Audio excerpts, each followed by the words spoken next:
સંદર્ભ બિંદુ જોવાનું છે. તો સંદર્ભ બિંદુ એટલે શું?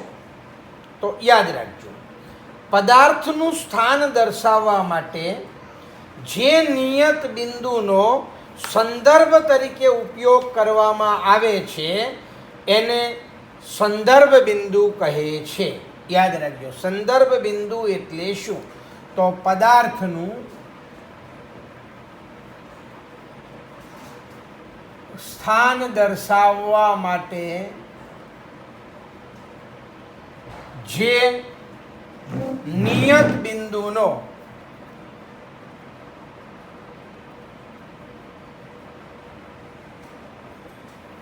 સંદર્ભ તરીકે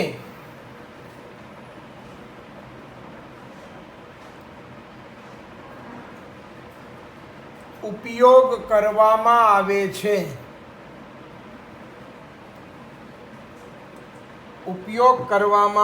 છે, તેને સંદર્ભ બિંદુ કહે છે.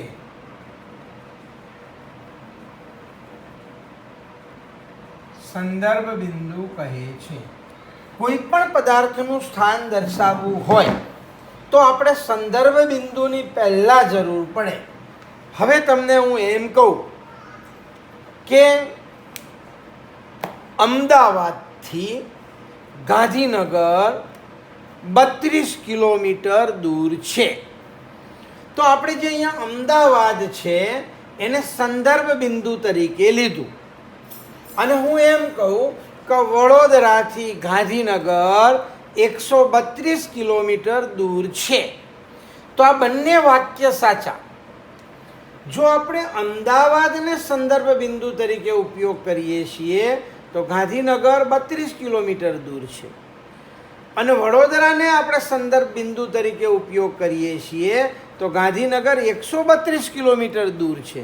એટલે સંદર્ભ બિંદુ બદલાય એટલે પદાર્થનું સ્થાન એટલે બદલાઈ જાય. અહીં આગળ દાખલા તરીકે આપણે એક ઉદાહરણ આપીએ કે એક ગામની અંદર એક શાળા છે. આપણે એમ કહીએ કે ભાઈ રેલવે સ્ટેશનથી ઉત્તર દિશામાં 2 કિલોમીટર દૂર છે અને એમ કહીએ કે ભાઈ એસટી બસ સ્ટેન્ડથી એ પશ્ચિમ દિશામાં 3 કિલોમીટર દૂર છે. એટલે મગજમાં રાખજો. તો આપણે પહેલા કિસ્સામાં આપણે શાળાનું સ્થાન બતાવવાનું છે. તો પહેલા કિસ્સામાં આપણે રેલવે સ્ટેશનને સંદર્ભ બિંદુ તરીકે લીધું એટલે આપણે એમ બોલ્યા કે ઉત્તર દિશામાં 2 કિલોમીટર દૂર છે અને બીજા કિસ્સાની અંદર આપણે એસટી બસ સ્ટેન્ડને સંદર્ભ બિંદુ તરીકે લીધું એટલે દિશા બદલાઈ ગઈ કે પશ્ચિમ દિશામાં 3 કિલોમીટર દૂર છે. એટલે યાદ રાખજો, આમ સંદર્ભ બિંદુ બદલાતા પદાર્થનું સ્થાન બદલાય છે. યાદ રાખજો. તેથી એવું કહી શકાય કે પદાર્થનું સ્થાન દર્શાવવા માટે સંદર્ભ બિંદુનો ઉલ્લેખ અનિવાર્ય છે. એટલે ખાસ મગજમાં રાખજો, સંદર્ભ બિંદુ બદલાતા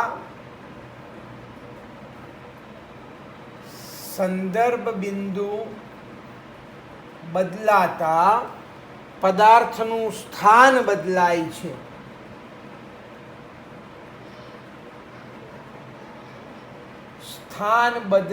છે. બરોબર?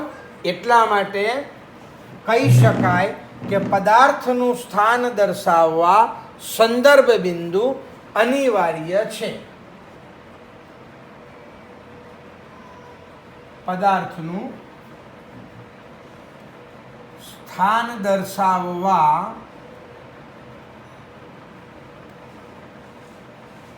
સંદર્ભ બિંદુ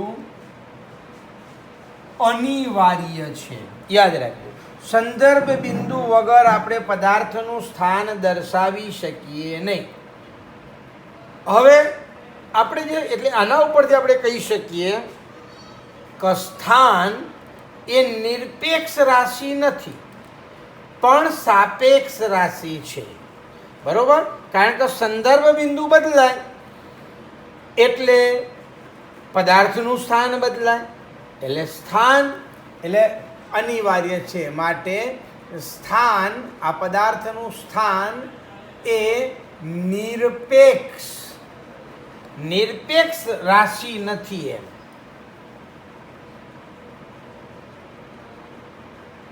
તે સાપેક્ષ રાશિ છે. આપણે વાત કરી કે ભાઈ સ્કૂલ ક્યાં છે, તો કે રેલવે સ્ટેશનથી ઉત્તર દિશામાં 2 કિલોમીટર અને બસ સ્ટેશનથી પશ્ચિમ દિશામાં 3 કિલોમીટર.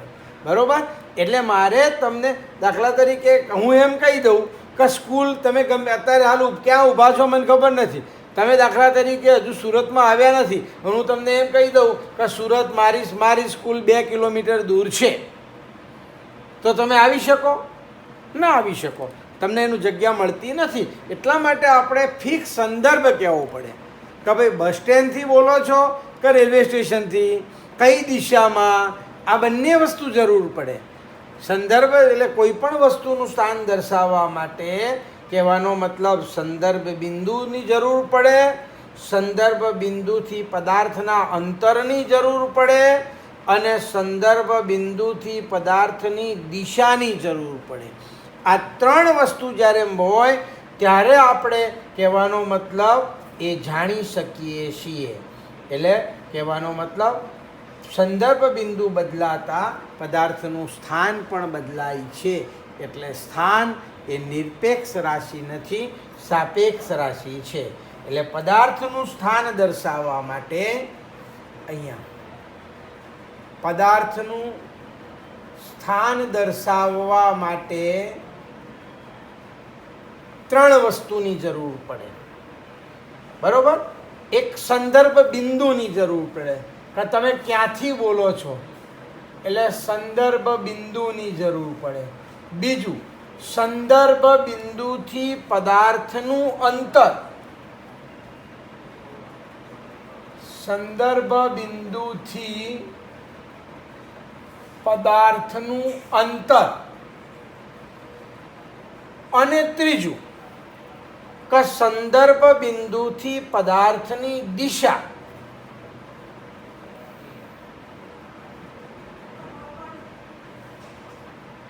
સંદર્ભ બિંદુથી પદાર્થની દિશા.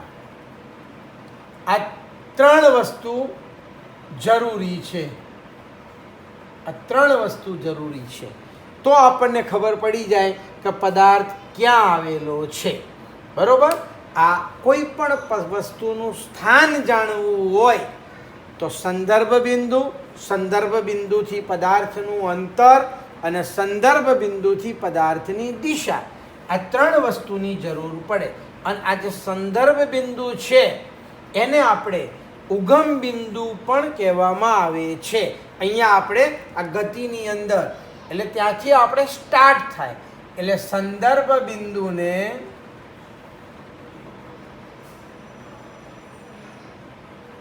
ઉગમ બિંદુ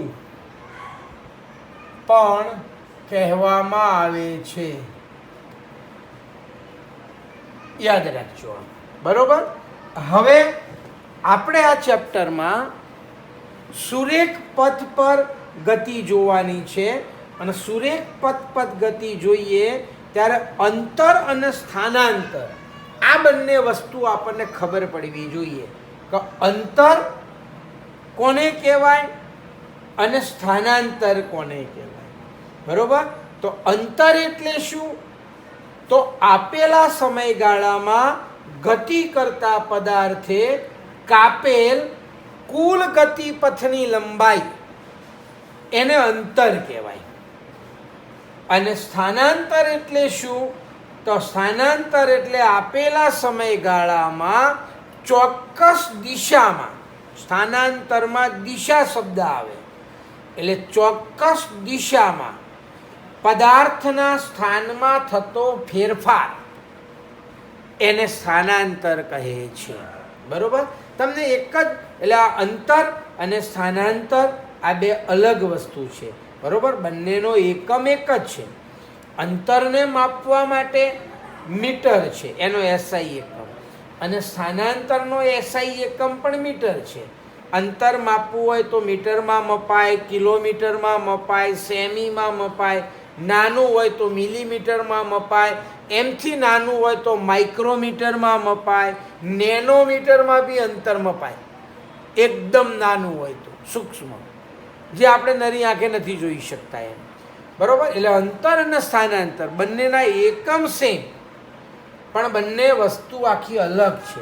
તમને એક ઉદાહરણ દ્વારા આપણે સમજીએ તો પહેલાં અંતર કોને કહેવાય અને સ્થાનાંતર કોને કહેવાય.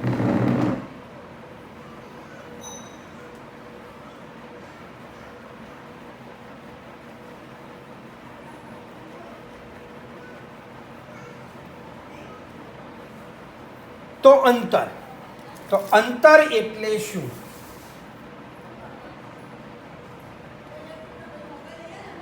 અંતર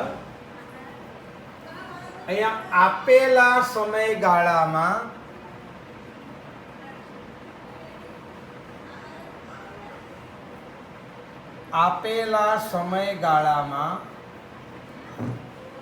ગતિ કરતા પદાર્થે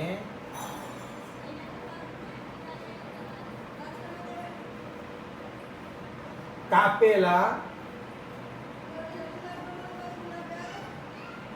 ગતિપથની કુલ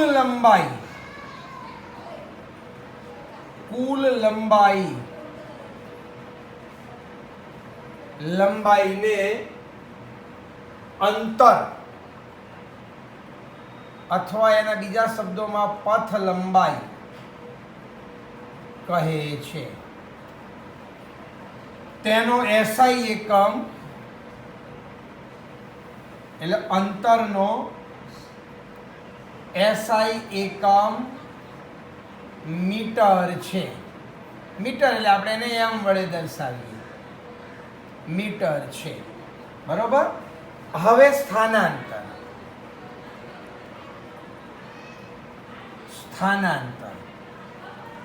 તો સ્થાનાંતર કોને કહેવાય? તો આપેલા સમયગાળામાં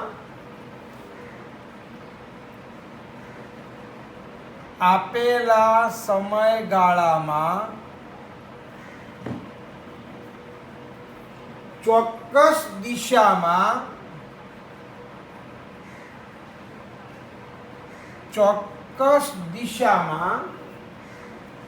પદાર્થના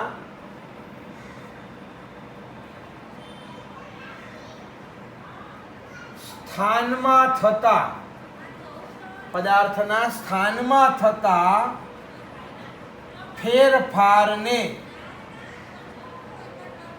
સ્થાનાંતર કહે છે. એટલે અહીંયા દિશા શબ્દ આવ્યો. ચોક્કસ દિશામાં એના સ્થાનમાં થતા ફેરફારને સ્થાનાંતર કહે છે. બીજા શબ્દોમાં કહેવું હોય તો કોઈ પણ ગતિમાન પદાર્થ હોય એનું પ્રારંભિક સ્થાન અને અંતિમ સ્થાન એના વચ્ચેનું લઘુત્તમ અંતર એને સ્થાનાંતર કહે છે. એટલે અહીંયા પદાર્થના ગતિપથના, આ બીજી રીતે કહેવું હોય તો પદાર્થના ગતિપથના પ્રારંભિક સ્થાન અને અંતિમ સ્થાન, પ્રારંભિક સ્થાન અને અંતિમ સ્થાન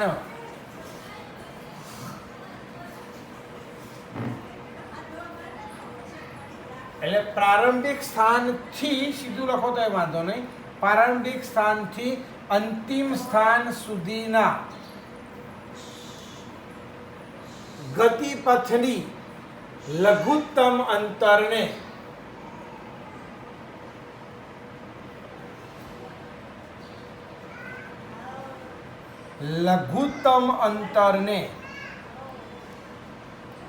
સ્થાનાંતર કહે છે.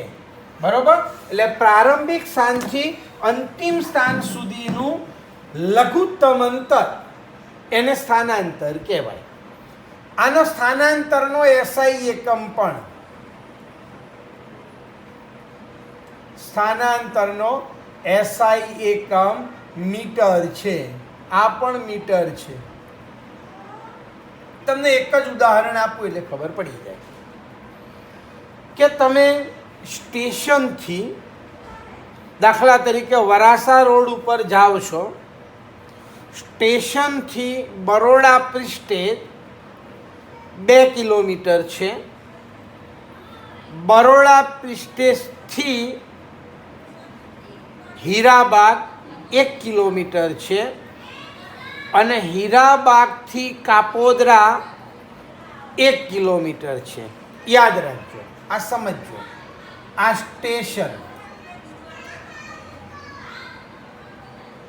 સ્ટેશનથી બરોડા પ્રિસ્ટેજ આ 2 કિલોમીટર છે. બરોડા પ્રિસ્ટેજથી હીરાબાગ આ 1 કિલોમીટર છે અને હીરાબાગથી કાપોદરા આ 1 કિલોમીટર છે. ખાલી સમજવા માટે આ ઉદાહરણ આપું છું. હવે તમે સ્ટેશનથી રિક્ષામાં બેઠા અને તમારે જવું તું બરોડા પ્રિસ્ટેજ, પણ રિક્ષાવાળો અજાણ્યો હતો એટલે એ તો ધનાધન ગાડી ચલાવવા માંડ્યો અને તમે ઝોકું આવી રિક્ષામાં સૂઈ ગયા અને એ સીધો કાપોદરા પહોંચી ગયો. પછી તમે એમ કહો કે લા ભાઈ તો ખોટો લાવ્યો, પાછળ આપણે તો બરોડા પ્રિસ્ટેજ પાછળ રહી ગયું. એટલે ત્યાંથી રિક્ષા પાછી વાળી અને બરોડા પ્રિસ્ટેજ લાઈન તમને ઉતારી દીધા. તો સાંભળજો, અહીંયા તમે કેટલું અંતર કાપ્યું. તો અહીંથી તમે બરોડા પ્રિસ્ટેજ 2 કિલોમીટર ગયા, ત્યાંથી હીરાબાગ 1 કિલોમીટર ગયા, 3 થયા. પછી કાપોદરા 1 કિલોમીટર ગયા, 4 થયા. પછી રિટર્ન હીરાબાગ 1 કિલોમીટર આવ્યા, 5 થયા. અને પછી રિટર્ન બરોડા પ્રિસ્ટેજ 1 કિલોમીટર આવ્યા. એટલે તમે અંતર કેટલું કાપ્યું? તો 6 કિલોમીટરનું અંતર કાપ્યું. અને તમે ખરેખર સ્થાનાંતર કેટલું કર્યું? તો હતા સ્ટેશન અને પહોંચ્યા બરોડા પ્રિસ્ટેજ.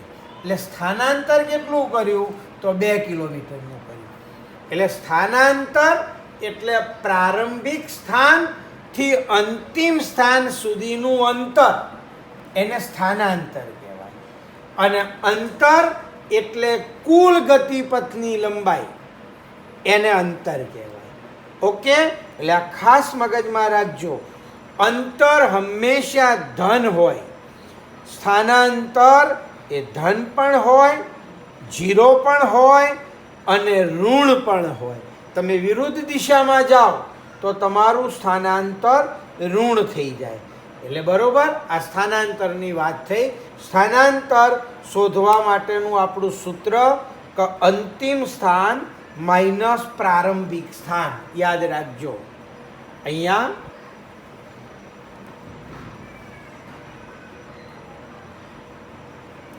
સ્થાનાંતર બરાબર અંતિમ સ્થાન માઇનસ પ્રારંભિક સ્થાન, એટલે એને સ્થાનાંતર કહેવાય. અને આ સ્થાનાંતર એમાં ચોક્કસ દિશા આવે છે. એટલે દિશા આવે કારણ કે આપણે લખ્યું કે આપેલા સમયગાળામાં ચોક્કસ દિશામાં પદાર્થના સ્થાનમાં થતો ફેરફારને સ્થાનાંતર કહે છે. દિશા અને મૂલ્ય બંનેની જેમાં જરૂર પડે એને સદિશ રાશિ કહેવાય. એટલે આ યાદ રાખજો કે સ્થાનાંતર એ સદિશ રાશિ છે. આ સદિશ રાશિ છે. અને આપણે આજે અંતર જોતા હતા તો અંતર એ અદિશ રાશિ છે. અંતર એ અદિશ રાશિ છે. અહીંયા પણ તમે મગજમાં રાખજો, સદિશ રાશિ એટલે જેને દર્શાવવા માટે મૂલ્ય અને દિશા બંનેની જરૂર પડે એને સદિશ રાશિ કહેવાય. જેને દર્શાવવા માટે ફક્ત મૂલ્યની જરૂર પડે એને અદિશ રાશિ કહેવાય. ઓકે, તો આપણે આટલું રાખીએ આજે.